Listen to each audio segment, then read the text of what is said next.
What happens when a financial network worth tens of billions of dollars is anchored solely to my heartbeat and brainwaves? When the new chief executive officer fired me to cut costs, he thought he was just removing a stubborn employee from the payroll. He had no idea he was manually triggering a quantum countdown that nobody on Wall Street could defuse. This is how I legally brought a corporate empire to its knees. Hello, everyone, and welcome back to Boss Revenge Stories. We truly appreciate your continued support and loyalty to our channel.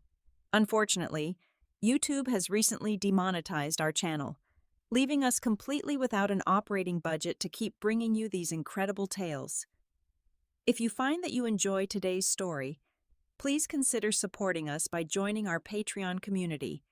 There, you can listen to exclusive, true stories that are even better, significantly longer, and describe detailed situations that we simply cannot publish on a public platform like YouTube. Furthermore, those exclusive episodes feature multiple emotional voice actors, bringing the characters to life within a single story. You can easily join us by scanning the quick response code displayed on your screen right now, or by clicking the Patreon channel link located in the video description or the pinned comment section. Now, let us dive right into today's corporate nightmare. And my name is Skylar Perez. I am a cryptography engineer, 32 years old, and for the last several years, I have spent my days buried in a windowless, climate-controlled basement deep beneath the Chicago headquarters of Aegis Dax Clearing. If you do not know what a clearinghouse does, just imagine the central nervous system of the American financial market. We handle the settlements. Upstairs, the executives and floor managers strutted around in bespoke Italian suits, sipping overpriced matcha lattes and speaking in empty corporate buzzwords about synergy and dynamic paradigms. Down in my subterranean chill, things were different. I wore a worn black leather jacket, drank black coffee strong enough to strip paint, and kept my mouth shut. The contrast between my world and theirs was honestly laughable.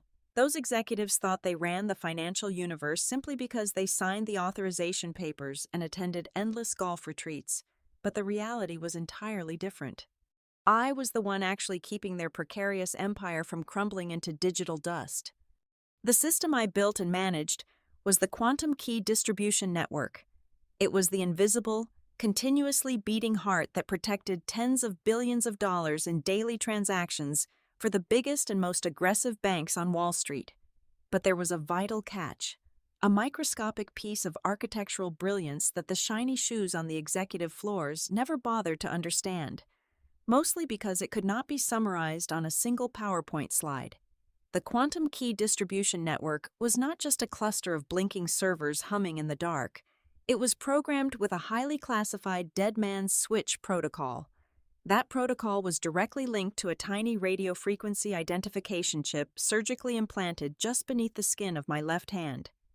Even more crucially, the system required the unique rhythmic signature of my brainwaves, which I fed into the mainframe through a specialized neural login cap I wore every single morning at exactly 7 o'clock.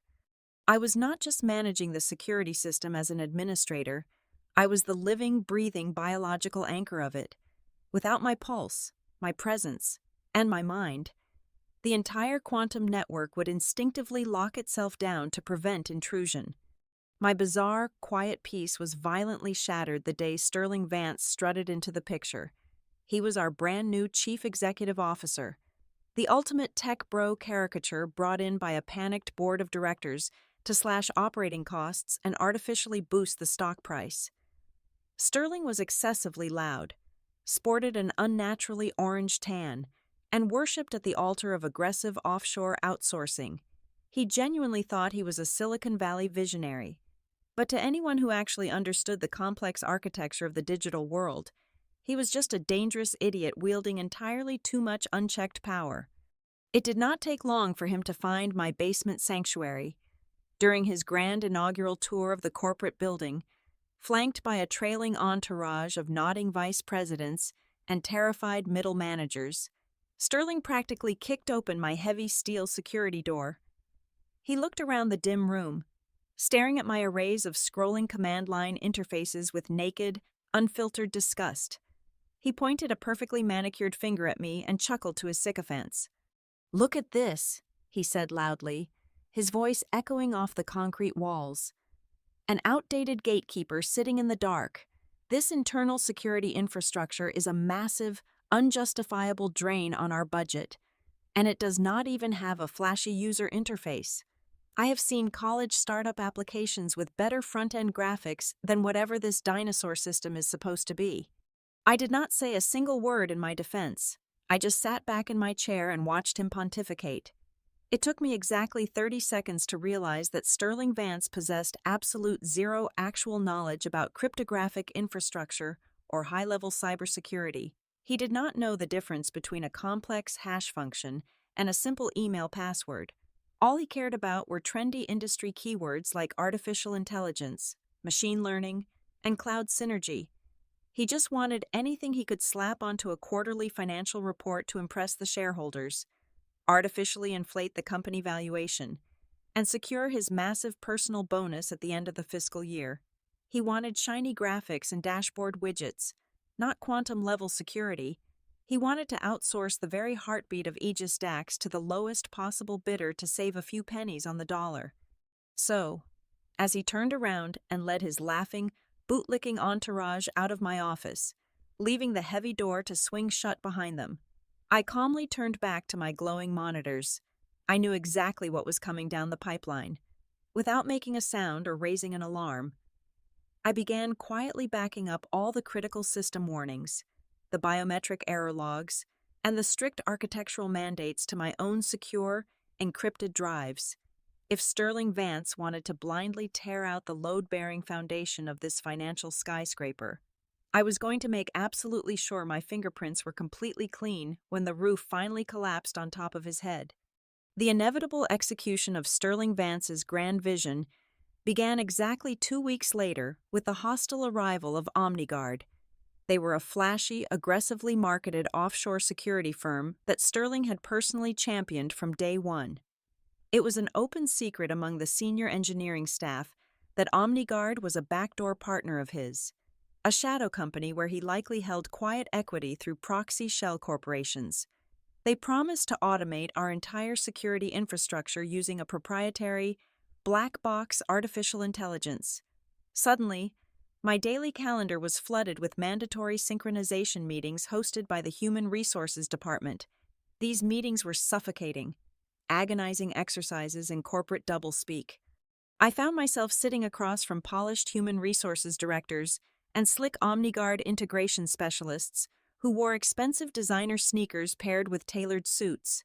They smiled with blindingly white teeth, handing me glossy, meaningless marketing brochures and demanding that I hand over the quantum key generation processes to their algorithmic control.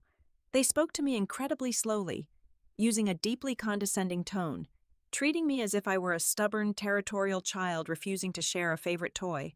They threw around phrases like frictionless transition and algorithmic synergy, completely blind to the fact that they were playing with financial dynamite. I refused to play their verbal games or engage in their empty corporate jargon. Instead, I pushed a thick, heavily bound technical dossier across the polished mahogany table during our third agonizing synchronization meeting. I calmly and meticulously explained, in explicit written detail, that the Aegis DAX system did not function like a standard firewall. I thoroughly documented the biological anchor. I explained that human brainwaves possess unique microfluctuations and emotional variances that no machine learning model can ever accurately synthesize. I made it undeniably clear that transferring the primary authentication node to an artificial intelligence required a delicate, mathematically complex detachment protocol that would take exactly 6 months to complete safely.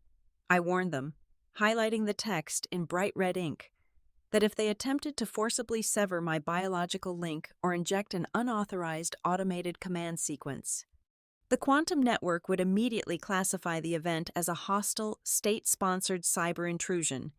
The system would instantly initiate an irreversible self-destruction of the master access keys to protect the financial data. Sterling Vance, who had decided to grace us with his presence for this particular meeting to ensure his will was enforced, did not even bother to open the dossier. He pushed the heavy binder away with the back of his manicured hand. He leaned far back in his plush leather executive chair, steeled his fingers together, and let out a dry, deeply patronizing smirk. He looked at me with eyes full of arrogant pity, the kind of look a billionaire gives a beggar. "Schuyler," Sterling said, sighing heavily and dramatically, as if my very existence was severely exhausting him. "This right here is exactly why we are restructuring this entire department. You legacy engineers are all exactly the same. You build these unnecessarily complicated little technical sandboxes, and then you invent imaginary doomsday scenarios just to justify your inflated paychecks and keep your seats warm. We are moving to a dynamic, automated paradigm. Your desperate scare tactics are not going to halt the march of progress. OmniGuard will be taking over the primary node by the end of the month. We are done discussing this fictional bomb of yours." I knew right then that applying logic was completely useless against a man so deeply intoxicated by his own perceived brilliance. The final blow came precisely when I expected it to, orchestrated with predictable corporate cowardice. It was exactly 4 o'clock in the afternoon on a Friday. That is the absolute classic, cowardly time slot deliberately chosen by management for terminations to minimize weekday office drama and prevent the fired employee from making a scene. A bold calendar notification abruptly popped up on my screen, marked only as an urgent operational alignment. Located in a soundproofed, frosted glass conference room on the top executive floor. When I walked through those heavy glass doors, the staging was textbook intimidation. A somber representative from Human Resources sat rigidly at the table with a thick stack of legal paperwork. Two burly, unsmiling private security contractors stood shoulder to shoulder by the exit, their hands resting menacingly on their tactical utility belts, and sitting confidently at the head of the table, radiating an aura of smug, victorious satisfaction, was Sterling Vance. The Human Resources representative slid a comprehensive non-disclosure agreement and a standard severance package across the smooth glass table. They spoke in a flat, monotone, heavily rehearsed legal script, officially informing me that my position was being eliminated immediately due to structural redundancy. They demanded my physical access card, my corporate smartphone, and ordered me to remotely shut down my administrative terminal down in the basement right then and there. Throughout the entire rehearsed speech, Sterling watched me with greedy, delighted eyes, eagerly waiting for my emotional breakdown. He was desperately waiting for me to cry, to shout indignantly, to beg pathetically for my job, or to throw a desperate tantrum about the safety of the clearinghouse network. He wanted the visceral, sadistic thrill of completely crushing a subordinate who had dared to question his supreme authority. I gave him absolutely nothing. I did not raise my voice a single decibel. I did not shed a single tear or show a flash of anger. Instead, I felt a cold, sharp, and incredibly liberating calm wash over my entire body, without uttering a single word of protest. I reached into my leather jacket and placed my heavy plastic corporate access card neatly on top of the severance contract. I picked up the expensive brass pen provided by the Human Resources Department and swiftly signed my name on the dotted line, legally and permanently absolving myself of any future liability regarding the company's security architecture. Then, I reached into my messenger bag and slowly pulled out the neural login cap, the intricate, wire mesh device that read my brainwaves every morning to keep their billions safe. I set it gently on the exact center of the glass table, letting the connecting wires coil like a sleeping snake. The two security guards stepped forward simultaneously, gesturing aggressively for me to move toward the private elevator. I stood up slowly, smoothed the minor wrinkles from my leather jacket, and looked directly into Sterling Vance's triumphant, disgustingly arrogant face. I let a slow, icy, and entirely mysterious smile spread across my lips. "Good luck with the reboot on Monday morning," I said quietly. Before he could even begin to process the chilling weight of those final words, I turned on my heel and walked out of the glass room. I let the armed security guards escort me out of the towering building, stepping out into the cool Chicago air. leaving their biological anchor sitting uselessly on a conference room table. The silent, climate-controlled servers down in my former basement sanctuary ticked away the seconds over the weekend with cold, unfeeling precision. Exactly 72 hours after my final neural login on Friday morning, the internal chronometer of the master quantum network reached absolute zero. At precisely 7 o'clock on Monday morning, the massive architectural framework reached out into the void, desperately seeking the familiar, chaotic rhythm of my specific biological brainwaves to authorize and refresh the daily encrypted keychains. It found absolutely nothing but empty, dead air. Without any human hesitation or capacity for mercy, the master program automatically executed its ultimate, hard-coded defense mechanism. The heavily guarded cryolock protocol engaged, slamming shut the invisible digital vault doors on the entire corporate infrastructure. An hour and a half later, the opening bell rang loudly on the New York Stock Exchange, unleashing the usual torrential, aggressive flood of daily capital. Millions of high-frequency financial transactions from major banking institutions all across the United States slammed forcefully into the Aegis DAX clearing intake servers, expecting the standard, seamless validation process they had relied on for years. Instead, they hit a solid, impenetrable wall of advanced quantum mathematics. Across thousands of frantic trading desks from the towering skyscrapers of Manhattan to the busy financial districts of San Francisco, computer monitors simultaneously flashed a glaring, blood-red error code that no broker had ever seen before. The screens read simply, "Unverified biological anchor." In a matter of milliseconds, entire streams of institutional wealth, totaling tens of billions of dollars, were violently and completely frozen in digital transit.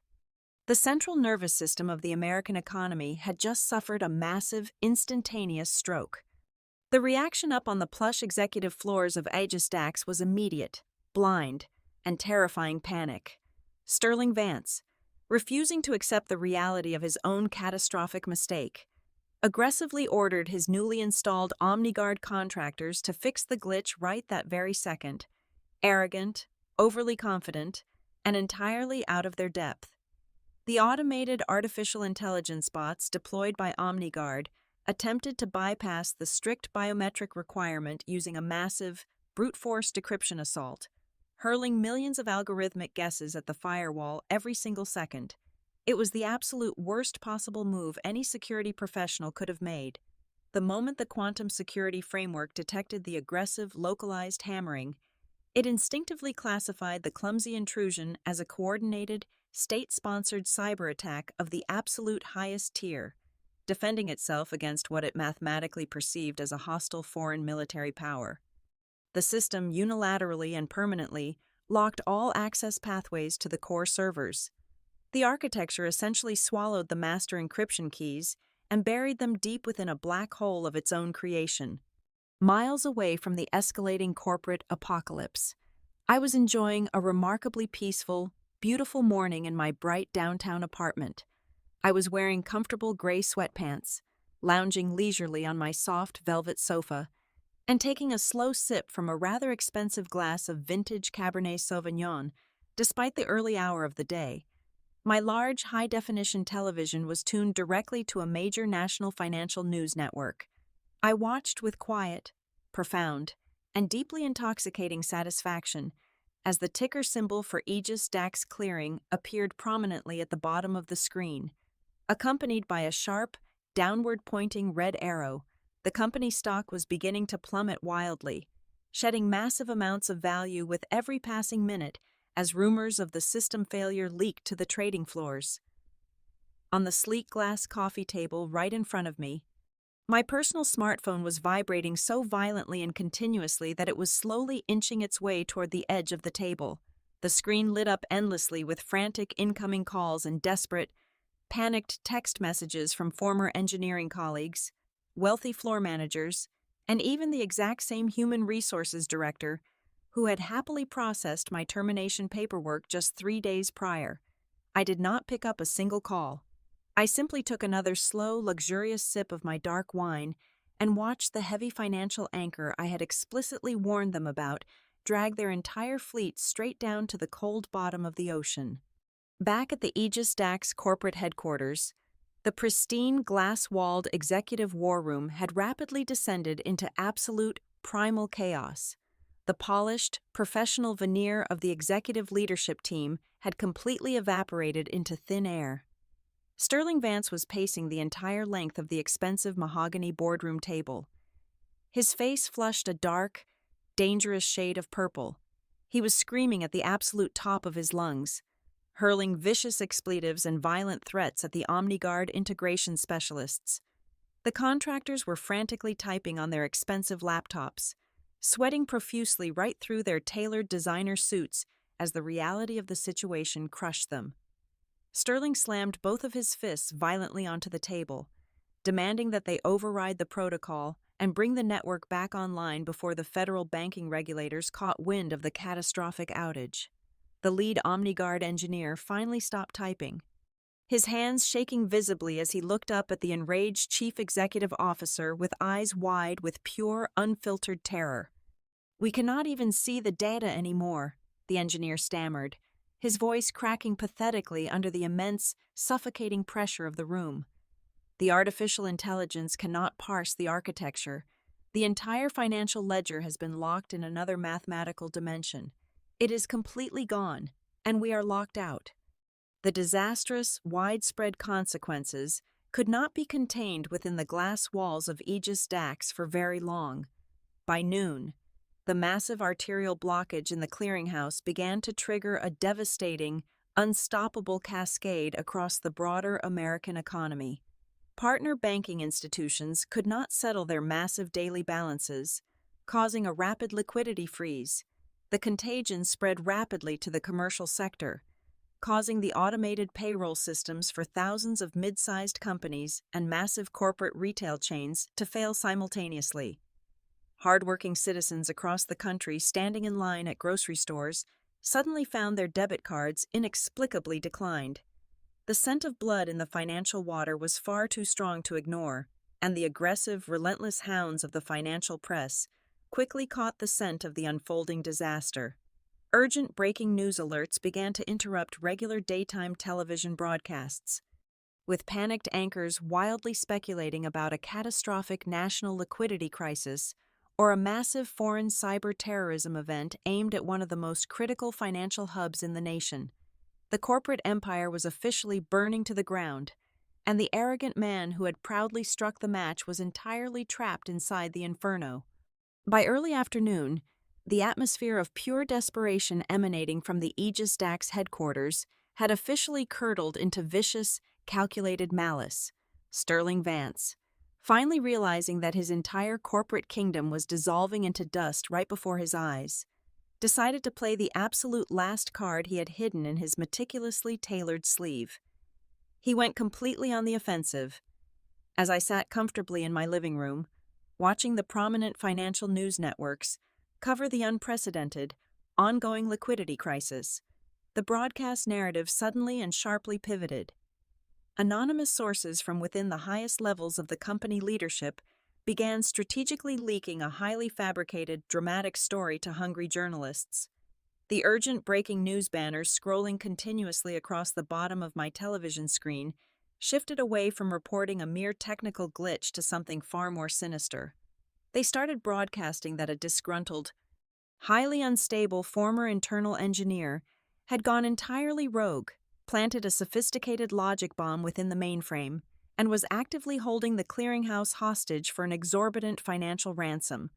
They did not explicitly broadcast my actual name on national television, but the implications were crystal clear to anyone in the industry. Sterling was desperately attempting to frame me as a dangerous cyber-terrorist in a pathetic attempt to save his own miserable career. Less than an hour after the news cycle shifted, a private courier pounded violently on the thick wooden door of my downtown apartment. I opened it calmly to find a breathless, sweating young man thrusting a heavy, cream-colored envelope into my hands. It was a severe cease and desist mandate, heavily peppered with aggressive extortion threats, drafted by a team of incredibly expensive corporate litigators. The letter was an absolute masterpiece of traditional legal bullying. They demanded that I immediately return to the corporate headquarters and, in their exact words, surrender the hijacked encryption keys and unlock the stolen digital assets belonging to the corporation. If I failed to comply by 3 o'clock that very afternoon, they threatened to sue me for tens of millions of dollars in catastrophic operational damages, completely and permanently ruin my professional reputation, and refer my case directly to the Department of Justice for immediate criminal prosecution. Reading the aggressively worded document, I did not feel a single ounce of fear or intimidation. I only felt a deep, chilling sense of amusement. They were threatening me with the heavy hand of the law, entirely oblivious to the brilliant fact that I had already weaponized the legal system against them. I did not waste a single precious second drafting a defensive, fearful reply to their overpaid lawyers. Instead, I opened my personal encrypted laptop and composed a very brief, highly targeted digital message. The recipient was not the Aegis Dax legal department or their human resources division. It was the Elite Enforcement Division of the United States Securities and Exchange Commission, with secure carbon copies sent directly to the Cybercrime Division of the Federal Bureau of Investigation. I did not offer any lengthy, emotional explanations or desperate pleas of my own innocence. I simply attached the signed, legally binding termination agreement that Sterling Vance had so proudly forced me to sign the previous Friday. But that was not the real killing blow. The true, terrifying masterpiece of my revenge was a fully automated safeguard I had quietly woven into the quantum network architecture exactly 3 years ago. I had vividly foreseen the distinct possibility of extreme corporate incompetence long before Sterling ever stepped foot in the building. I had programmed a dormant, highly sensitive smart contract embedded deeply within the root security protocols. When the arrogant, clumsy artificial intelligence bots from OmniGuard attempted to violently brute force the encryption firewall that morning, they unknowingly tripped a massive digital wire. That specific, dangerous threshold of unauthorized cryptographic violence automatically executed my hidden smart contract. Without requiring a single physical keystroke from me, the system generated a comprehensive, highly classified incident report detailing a critical security breach. This automated report completely bypassed all internal corporate communication channels and transmitted directly to the secure servers of federal regulatory agencies. By trying to violently smash their way into the quantum vault, they had legally tied their own hands. The smart contract made it an immediate federal crime for the company executives to conceal the incident, cover up the massive outage, or falsely manipulate the public narrative to protect their stock price. In the frantic, echoing boardroom downtown, the horrifying reality of the trap I had meticulously set finally snapped shut tightly around Sterling Vance's throat. He received the devastating notification from his terrified legal counsel that the federal government was already actively monitoring the situation. They were not investigating a rogue employee, but rather his own contracted security firm, which had unwittingly triggered a mandatory, federally mandated distress beacon. He suddenly realized, with crushing weight, that he was no longer managing a temporary technical outage or a manageable public relations nightmare. He was staring directly down the dark barrel of a massive federal investigation into gross corporate negligence, severe shareholder fraud, and the deliberate compromise of critical national financial infrastructure. He had walked himself right into a legal slaughterhouse entirely out of his own blinding ignorance and unchecked arrogance. The aggressive financial media caught wind of the federal involvement almost instantaneously. The very same news anchors who had just been parroting his fabricated hacker narrative suddenly shifted their tone to grave. Serious warnings about impending government subpoenas and massive regulatory intervention. The stock market reaction was swift, ruthless, and historically brutal. Institutional investors, smelling the distinct, undeniable stench of federal indictments and total structural collapse, began dumping their shares with terrifying, uncontrollable speed. In a single, violently chaotic afternoon, the corporate stock of Aegis Dax Clearing evaporated by a staggering 40%. Tens of billions of dollars in market capitalization were violently wiped off the face of the earth before the closing bell even had a chance to ring. I sat back on my soft velvet sofa, swirling the last sip of my wine, watching the corporate empire burn down strictly by the rules they had written. By early Tuesday morning, the suffocating atmosphere within the mahogany-lined executive boardroom of Aegis Dax Clearing had degraded from frantic chaos into a deeply toxic, paralyzing despair. The federal hammer finally dropped with absolute, unyielding force, shattering their fragile illusions of control. The Securities and Exchange Commission issued an emergency, legally binding injunction that officially and indefinitely suspended all clearinghouse operations. Moments later, a team of grim-faced federal agents wearing dark windbreakers marched straight into the corporate lobby. They completely bypassed the bewildered private security guards and rode the private elevators to the top floor, where they began serving urgent, immediate subpoenas directly to Sterling Vance and every single sitting member of the board of directors. The elite, untouched masters of the financial universe were suddenly sweating profusely, their expensive tailored suits clinging uncomfortably to their trembling bodies. The air in the room grew stale and suffocating, thick with the undeniable stench of men realizing that their immense wealth could no longer buy their way out of the consequences. The supposed unity of the executive board, previously cemented only by their shared, insatiable greed, shattered instantly under the intense pressure of federal scrutiny. Faced with the terrifying, unavoidable reality of serving hard time in federal prison, the wealthy board members violently and immediately turned their backs on Sterling. He was no longer their visionary corporate leader. He was their sacrificial lamb. In a desperate, deeply humiliating pivot, the very same men who had silently and cowardly approved my ruthless termination just a few days earlier began relentlessly blowing up my personal cell phone. The chairman of the board himself, a man who had never even bothered to learn my last name, left me a frantic, breathless voicemail, practically begging me to return to my basement sanctuary. He frantically promised to draft a brand new contract before noon, offering a guaranteed salary exactly 10 times my previous compensation package and absolute, unquestioned dictatorial control over the entire global security infrastructure. It was a pathetic, nauseating display of corporate cowardice, proving definitively that their supposed professional principles were entirely for sale the exact moment their personal liberty was threatened. I simply deleted the groveling voicemail without a second thought. The sheer, suffocating terror of his impending doom finally broke Sterling Vance completely. At exactly 2 o'clock in the morning on Wednesday, a violent, desperate pounding echoed loudly through the quiet hallway outside my downtown apartment. I walked slowly from my bedroom to the front door and looked silently through the high-definition video feed of my smart doorbell camera.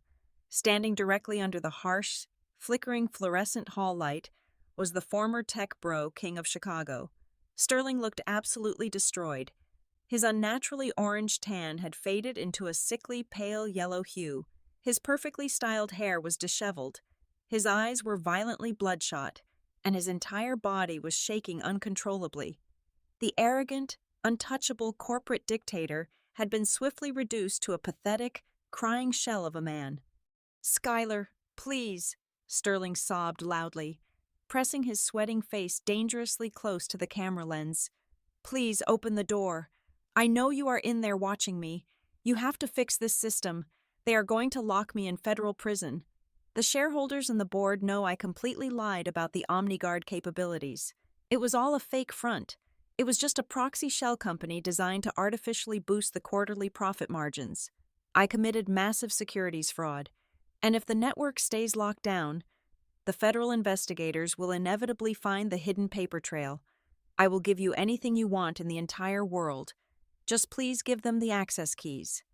I stood alone in the dark, warm comfort of my hallway, watching him hyperventilate and weep on the small glowing screen of my phone. I felt absolutely no pity for the man who had gleefully tried to destroy my career and compromise a national financial network just to secure a massive personal bonus. I slowly pressed the small microphone button on my application. "You chose to optimize the system by eliminating me," I said, my voice echoing coldly and methodically through the small speaker outside the heavy door. "Enjoy that optimization." Before he could utter another desperate, pathetic sob, I completely disabled the doorbell audio and walked right back to my warm bed, leaving him to collapse helplessly onto the cold hallway carpet in total, inescapable defeat. When the sun rose a few hours later, I calmly executed my penultimate maneuver. I brewed a fresh cup of dark coffee, opened a secure, heavily encrypted digital connection, and routed it directly to the Federal Whistleblower Office of the United States government. Over the course of the next hour, I meticulously uploaded the comprehensive 500-page technical dossier I had been quietly and diligently assembling for the past several months. It contained absolutely everything. I provided every single ignored system warning, every dismissed architectural mandate, and indisputable, hard-coded proof that Sterling Vance and his board of directors had deliberately and repeatedly ignored critical national security risks purely for short-term financial profit. It was the absolute holy grail for the federal prosecutors, a devastating paper trail that completely bypassed the ongoing technical lockout and handed the government exactly what they needed to secure multiple, severe felony convictions. By Thursday afternoon, the board of directors had completely and unconditionally surrendered, with the federal government actively seizing their physical servers and their stock price hovering perilously near absolute zero. Aegis Dax Clearing was forced to issue a catastrophic public declaration of emergency to the entirety of Wall Street. In a humiliating, highly publicized global press release, the acting chairman admitted total defeat. They confessed to the frantic global financial markets that their core infrastructure could not be recovered by any existing human or artificial technology. The quantum lock was permanent. The once mighty corporate giant publicly admitted that they had to physically rip out the entire network framework and rebuild their entire cryptographic architecture completely from scratch, a monumental, agonizing task that would take them a minimum of 6 months to complete. In the ruthless, high-speed world of modern finance, a 6-month operational delay was an absolute death sentence. The elite had foolishly tried to cheat the very laws of mathematics, and mathematics had broken them completely. The Grand Congressional Hearing Room in Washington District of Columbia was a suffocating, intensely intimidating theater of flashing camera lenses, polished mahogany desk panels, and absolute, thick tension. Millions of eager people across the entire globe were watching the live television broadcast of the Joint Investigative Committee, which was being aggressively led by the Securities and Exchange Commission alongside the United States Senate. The financial stakes had never been higher in modern history. The complete and sudden operational collapse of Aegis Dax Clearing had violently wiped out massive institutional fortunes overnight, and the deeply furious American public demanded immediate, severe justice. Sterling Vance stood nervously behind the heavy wooden witness stand. He slowly raised his right hand and solemnly swore an oath to tell the whole truth under the strict threat of federal perjury. He was dressed in a highly conservative, dark navy blue suit, deliberately attempting to project a completely fake aura of humble, exhausted leadership. He played the role of the tragic, helpless victim to absolute perfection. Gripping the thick wooden edges of the podium tightly, he leaned his face into the microphone and spun a masterful, completely fabricated tale of malicious corporate sabotage. He testified to the silent room, his voice trembling with perfectly rehearsed fake emotion, that a deeply disturbed, disgruntled former internal engineer had maliciously planted a highly sophisticated logic bomb deep within their master servers. He painted a pathetic picture of himself as a naive but well-meaning executive who was merely trying to modernize a sluggish infrastructure, claiming he was entirely blindsided by a rogue, dangerous employee who simply wanted to hold the American economy hostage for a massive financial ransom. When he finally finished his dramatic opening statement, a heavy, deeply expectant silence fell over the massive congressional chamber. The lead investigative counsel for the commission, a sharp-eyed, brilliant woman with absolutely no patience for empty corporate theatrics, adjusted her glasses, looked directly at the seating gallery, and formally invited me to take the floor. I did not walk into that terrifying, intimidating room looking like a defeated criminal or a cornered, desperate engineer. I wore a sharply tailored, charcoal gray suit, and I walked with an icy, unshakable confidence that immediately sucked the remaining oxygen right out of the room. I did not carry any thick, defensive legal briefs, and I did not have any frantic, emotional prepared statements written on index cards. I carried only a single, slender digital flash drive. I took my designated seat directly across the vast room from Sterling, meeting his nervous, darting, sweat-filled gaze with a chillingly calm, completely deadpan stare. The lead counsel asked me loudly if I had any formal response to the severe, criminal allegations of systemic digital sabotage leveled against me by the former chief executive officer. I simply nodded my head once, leaned in closely toward the microphone, and politely requested permission to display a single, specific piece of evidence on the massive digital presentation screens suspended high above the committee members. The massive screens flickered to life instantly, brilliantly illuminating the high-definition image of a standard, heavily formatted corporate document. It was the exact, legally binding termination agreement that the Human Resources Department had forcefully slid across the glass conference table on that fateful Friday afternoon. My signature was perfectly legible on the bottom left corner. The bold, aggressively oversized signature of Sterling Vance dominated the bottom right corner of the page. I do not need to defend myself against any wild allegations of unauthorized sabotage, I stated, my voice echoing clearly, powerfully, and undeniably through the completely silent chamber, because every single action taken by the security framework was explicitly, legally, and permanently authorized by the Chief Executive Officer himself. With a subtle, precise click of my presentation remote, the massive screen zoomed in aggressively on the dense, tightly packed legal text located precisely on page 4 of the employment document. I began to read the specific, highly technical clause aloud, enunciating every single syllable carefully so the entire watching world could hear it perfectly. Party A, being Aegis Dax Clearing, formally and irrevocably orders the immediate termination of all biological links, neural patterns, and authorization protocols belonging to Party B, I read smoothly, never taking my eyes off Sterling. Furthermore, by officially executing this document, Party A assumes full, unconditional, and total legal and financial responsibility for any and all resulting quantum freeze consequences, automated lockouts, or catastrophic data loss that may arise directly from said termination. The entire congressional chamber erupted instantly into a massive, collective, breathless gasp. The horrifying realization hit the packed room like a physical shockwave. Sterling Vance turned the sickly color of wet ash, his jaw dropped open slightly, and his violently bloodshot eyes grew incredibly wide with an absolute, horrifying realization.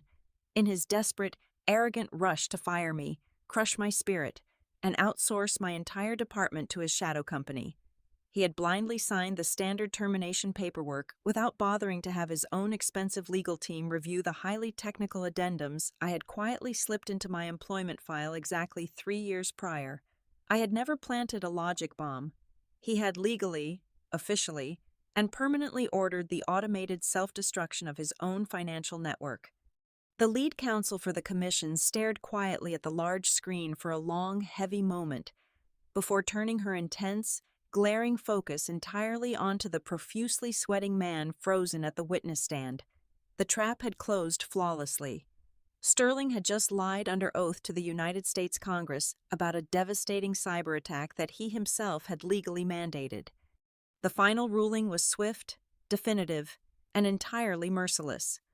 The Securities and Exchange Commission officially declared me completely innocent, citing on the official record that I had strictly and flawlessly adhered to the most rigorous, hard-coded compliance laws in the entire financial sector. The sharp, highly distinctive metallic click of heavy steel handcuffs echoed loudly across the quiet hearing room as two heavily armed federal marshals swiftly approached Sterling Vance. They aggressively restrained his arms behind his back, placing him under immediate federal arrest for severe perjury, gross market manipulation, and intentionally lying to federal investigators. The press cameras flashed frantically, capturing the spectacular, humiliating public downfall of the arrogant corporate dictator as he was forcefully marched out of the very room he thought he could easily manipulate. The immediate aftermath was a beautiful, meticulously calculated renaissance.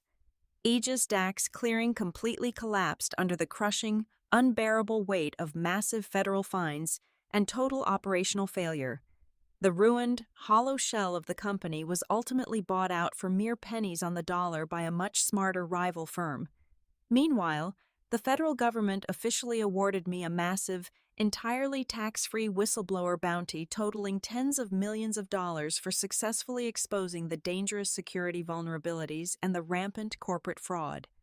I did not take that massive fortune and disappear quietly to some remote, tropical island.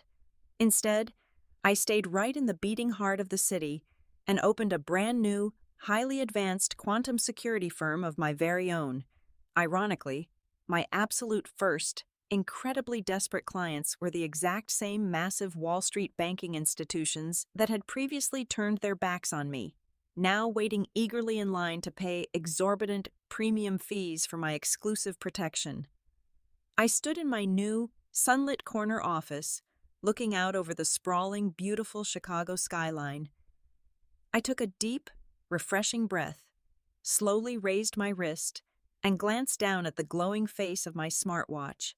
I smiled brightly as I watched the steady, rhythmic spike of my own heartbeat on the tiny screen. It was a strong, perfect pulse, and it was now beating exclusively to protect an empire that belonged entirely to me. Thank you so much, everyone, for tuning in and listening to this incredible story today. I sincerely appreciate your time, and I would absolutely love to know where you are all listening from. So please drop your city or country in the comments below. If you found today's corporate revenge story satisfying and want to help us keep producing these episodes, please consider supporting us by joining the Boss Revenge Stories Patreon channel. By joining our amazing community, you get exclusive access to the absolute best, true revenge stories that we simply cannot publish on YouTube due to their intense and highly detailed nature. You can easily join us right now by scanning the quick response code displayed on your screen, or by clicking the direct Patreon link provided in the video description or the pinned comment section.